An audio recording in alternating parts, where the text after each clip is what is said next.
जय श्री कृष्णा। आज की कहानी है दुखी होने की बजाय यह हंस रहा है, जिसको लिखा है महेश यादव ने। एक समुद्र के किनारे मछुआरों का गांव था। गांव छोटा ही था और वहाँ की आबादी भी गिनती की ही थी। वहाँ के लोग समुद्र के किनारे किसी तरह अपनी गुजर बसर किया करते थे। वो मछलियाँ पकड़ते थे और व्यापारियों को बेच देते थे। इसी तरह से उनकी ज़िंदगी चल रही थी। लेकिन कई बार समुद्र के ज्वार भाटों के कारण और जीवन बसर लायक मछलियाँ नहीं पकड़ पाने के कारण उनको कई कई दिन समुद्र में भी बिताने पड़ जाते थे, जो कि काफ़ी जोखिम भरा था। एक दिन सभी मछुआरे अपनी अपनी नाव लेकर मछली पकड़ने के लिए समुद्र में चले गए और जब रात गहरी होने लगी तब तेज तूफान आ गया।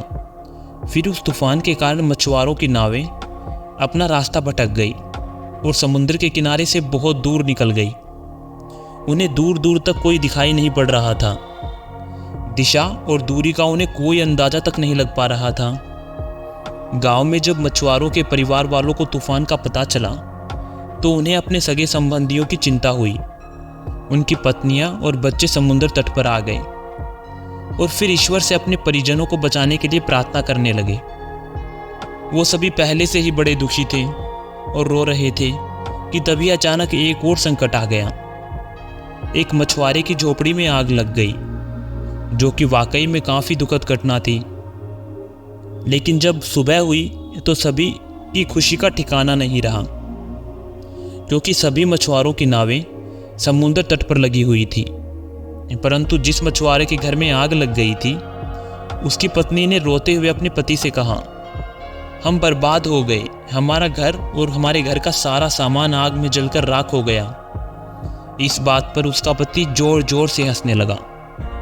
ऐसा देखकर सभी गांव वाले बड़े ही हैरानी से उसकी ओर देखने लगे कि दुखी होने की बजाय यह हंस रहा है। तब उसने बताया कि ईश्वर को उस आग के लिए धन्यवाद दो, क्योंकि रात में जलती हुई झोपड़ी देखकर ही हम सब अपनी नाव किनारे पर लगा पाए। तो अपने सोचने का ढंग बदलिए, तो क्या पता कोई दुखद घटना भी कोई अच्छा संदेश लेकर आ जाए। तो आशा करता हूँ कि आपको कहानी पसंद आई होगी। राधे राधे।